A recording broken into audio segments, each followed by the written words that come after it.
तो डॉक्टर, अब इसके बाद आते हैं डॉक्टर रेणुका बॉल्डनेस के बारे में। और तो जो ये हेयर फॉल होता है, पहले पहले तो ऐसा होता था कि जैसे आपने बताया कि जैसे ग्रैंडपा की एज के बाद जो होती थी 40 50 60 साल के बाद, इवन 40 भी नहीं, 60 साल के बाद जो है वो बालों का झड़ना शुरू होता था। लेकिन उसके बाद जो है, उसके बाद की जनरेशन 50 पे आई, उसके बाद की जनरेशन 40 पे आई, और अब हमारी एज में ऐसा है कि 25 साल से या 25 साल। 20 साल, 25 साल में, 20 साल में बाल झड़ना शुरू हो जा रहे हैं, और इवन 25 साल में जो है वो बॉल्डनेस शुरू हो जा रही है। तो उसका क्या कारण है? 25 साल की उम्र जो है ना, वो सब लोगों की करियर का समय होता है।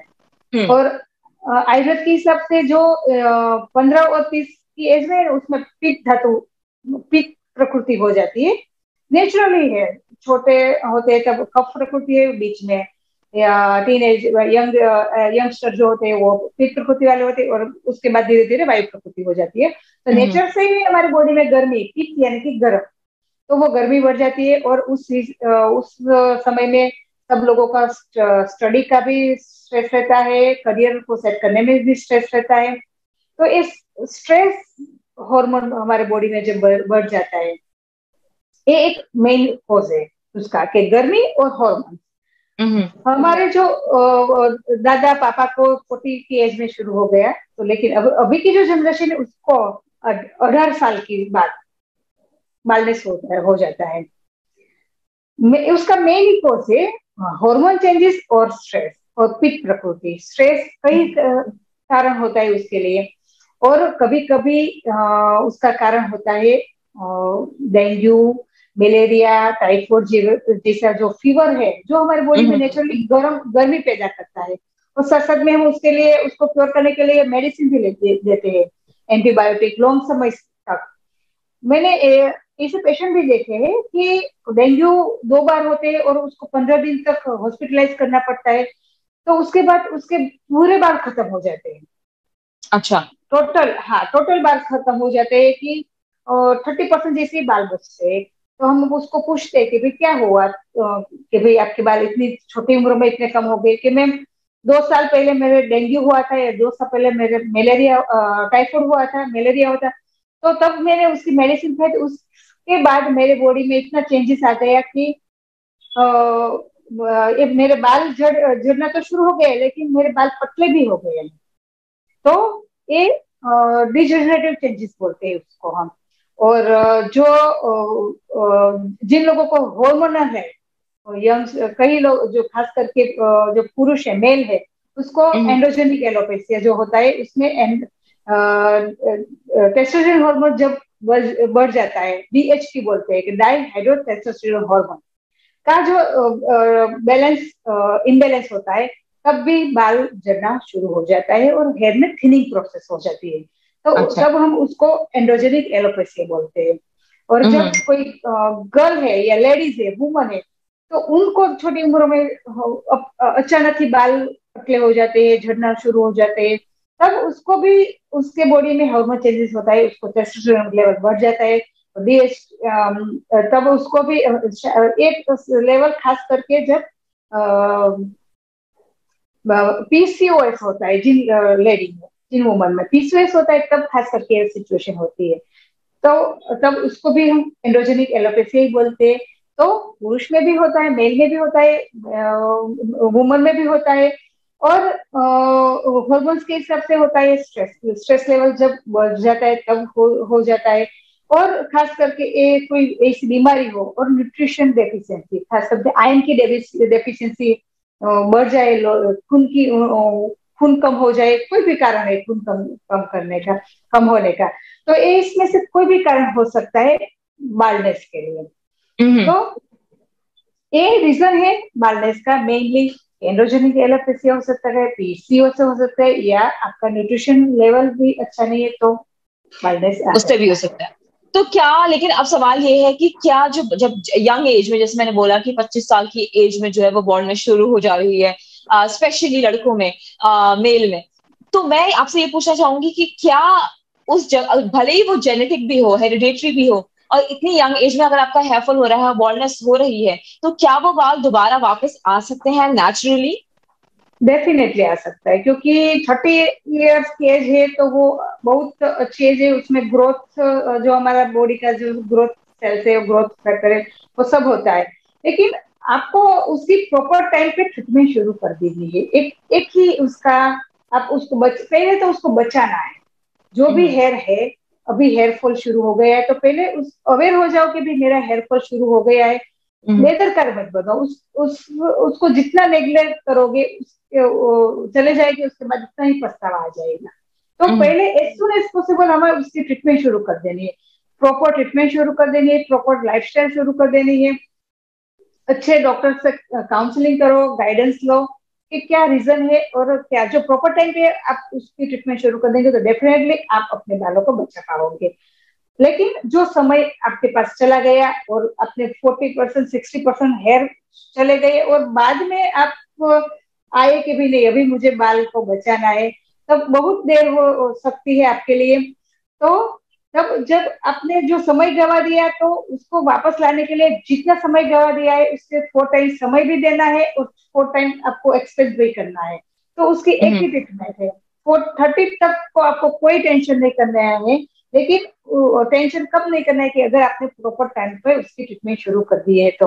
अगर आप लेट जागे हैं, पूरे 60% हेयर बाल चले गए हैं और हेयर के रूट नहीं है, प्लेन बॉल्डनेस आ गई है, तो उसकी ट्रीटमेंट नहीं कर सकते। उसके लिए भी आगे हम आगे के स्टेज में जो है ट्रांसप्लांट हम डिस्कस करने वाले, वही उसके स्टेज है। तो पहले तो हमें उसको जो है उसको बचाना ही है, वापस नेचुरली आ सकते हैं, उसकी भी कई सारी ट्रीटमेंट्स है। ओके, तो डॉक्टर रेणुका, जब हेयर फॉल हो रहा है और इस तरह की प्रॉब्लम जब हो रही है, जब बॉल्डनेस हो रही है सर पे, तो ऐसे में कोई पर्टिकुलर शैम्पू या कोई पर्टिकुलर ऑयल है जो आप रेकमेंड करना चाहेंगी? पर्टिकुलर में कंपनी का तो नाम नहीं दे सकती, लेकिन आप उसको पहचान सकते हो कि भाई ये जो आयुर्वेदिक, मैंने अभी काफी सारे औषध मेंशन किए, जो केश औषध है, भूंगराज है, आंवला है वगैरह, वो उसका कंटेंट्स होना चाहिए। किसी को डेंड्रफ रहता है काफी समय तक, तो उसमें नीम नीम यूज करो। तो ये जब जो भी केश औषध वाला जो कंटेंट है, वो आप पर्टिकुलर शैम्पू यूज करो। और शैम्पू और ऑयल, हेयर ऑयल दोनों, बाजारू जो एसेंस वाला ऑयल है उससे दूर रहना है। अच्छा। थोड़ा हमें, हाँ, वो थोड़ी मेहनत करनी पड़ेगी कि जो ऑयल और शैम्पू हम यूज कर रहे हैं उसमें कौन से इंग्रेडिएंट्स है, और वो हमारे हेयर के लिए है बेनिफिशियल है या नहीं। तो आप पर्टिकुलर वो चूज करोगे तो डेफिनेटली आपको वो हेल्पफुल रहेगा। ओके ओके, चलिए, क्या बात है। तो इसके बाद डॉक्टर रेणुका, आते हैं हमारे तीसरे टॉपिक पे, जो है हेयर ट्रांसप्लांटेशन। अब जैसे कि हमने देखा है, जब बाल बिल्कुल झड़ जाते हैं, बिल्कुल बॉल्डनेस आ जाती है, तो फिर लोगों को सहारा लेना पड़ता है हेयर ट्रांसप्लांटेशन का। तो हेयर ट्रांसप्लांटेशन आखिर है क्या? अगर आप उसके साइंस को प्लीज थोड़ा सा एक्सप्लेन करें हमारे दर्शकों को।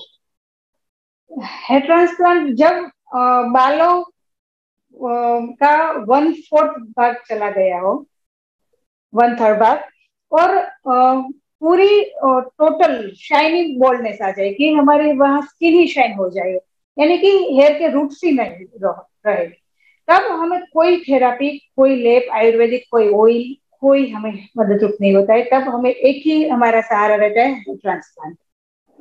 हेयर ट्रांसप्लांट की जो थियरी है वो एक ही कि जो आपके अच्छे बाल है पीछे की साइड जहां बचे हैं आपके हेयर में, कभी कभी हम बॉडी के अदर पार्ट से भी लेते हैं, चेस्ट से वगैरह, जहाँ हेल्दी हेयर होते हैं। तो जो हेयर हेल्दी हेयर है, ओके, उसको जहाँ आपके हेयर बाल्डेस खास करके पहले फ्रंट लाइन से जाते हैं और उसके बाद क्राउन एरिया से जाते हैं हमारे में, तो वहां पर्टिकुलरली मेल को वहां बाल्डेस आ जाते हैं, और वुमन को खास करके क्राउन एरिया से चले जाते हैं खास करके, और मेल को फ्रंट लाइन और क्राउन एरिया दोनों पकड़ लेता है। तो पीछे के जो एरिया है, वहां जो हेयर है, वहां के हेयर काफी हेल्दी होते हैं। और आगे आगे का जो हेयर है वो मेनली उसका रीजन वहां से चले जाना का भी रीजन है कि वो जो हेयर है वो हॉर्मोन्स रेजिस्टेंस होते हैं। वो जो हॉर्मोन्स की जो हमारे बॉडी में फ्लक्चुएशन होते हैं, हॉर्मोन्स इम्बेलेंस होता है, तो वहां के हेयर में ज्यादा इफेक्ट होती है, जल्दी इफेक्ट होते हैं। पीछे के बाल में जल्दी इफेक्ट नहीं होते। कई लोग पूछते कि मैम हमारे बाल आगे से ही चले जाते हैं, बीच से ही चले जाते हैं, क्योंकि वहां के हेयर हार्मोन रेजिस्टेंस पावर कम होता है, इसलिए वहां से पहले जाते हैं।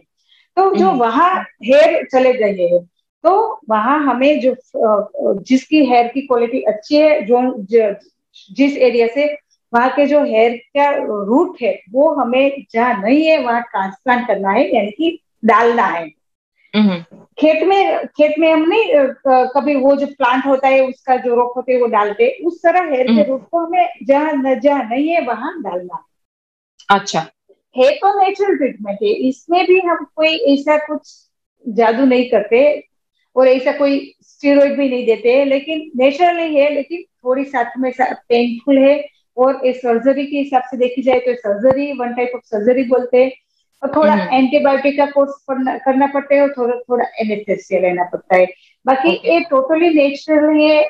जो बंदा है, जो पेशेंट है, उसका ही हेयर हम उसके जो पार्ट में नई हेयर कम है या नहीं है वहां हम ट्रांसप्लांट करते हैं, वहां वो उसको उगाते हैं। तो ये एक हेड ट्रांसप्लांट बोला कि भाई ये उसकी टोटली ये ट्रांसप्लांटेशन हुआ है। लेकिन इधर ट्रांसप्लांटेशन से हम रुकना नहीं है कि भाई सिर्फ हमने लगा दिया और ट्रांसप्लांट कर दिया, तो वहां स्टॉप नहीं हो जाते ट्रांसप्लांटेशन। डॉक्टर रेणुका, मैं यहाँ पर आपको रोकना चाहूंगी थोड़ा सा, क्योंकि हमारे पास जो समय है वो पूरा हो चुका है, समय की थोड़ी सी कमी है। तो मैं चाहूंगी कि हमारी जो हेयर ट्रांसप्लांट की आपने जो इम्पोर्टेंट बात है कि क्या होता है हेयर ट्रांसप्लांट, ये आपने हमारे दर्शकों को बता दिया है। तो इसका जो सेकेंड एपिसोड है वो अगर हम कल लेकर आए और हेयर ट्रांसप्लांट के बारे में और बात करें तो बहुत विल बी रियली थैंकफुल, क्योंकि हमारे पास, मैं आपसे माफी चाहूंगी समय की कमी की वजह से आज का शो हमें यहीं पर एंड करना पड़ रहा है। लेकिन हम इसके दोस्तों हम पार्ट 2 के साथ आएंगे, जहां पर हम हेयर ट्रांसप्लांट के बारे में बात करेंगे। क्या क्या क्वेश्चंस हैं हेयर ट्रांसप्लांटेशन से रिलेटेड, मैं सारे डॉक्टर रेणुका से पूछूंगी, लेकिन आज नहीं, कल के एपिसोड में। तब तक के लिए आप हमें इजाजत दीजिए और आप देखते रहिए S cube TV. Thank you.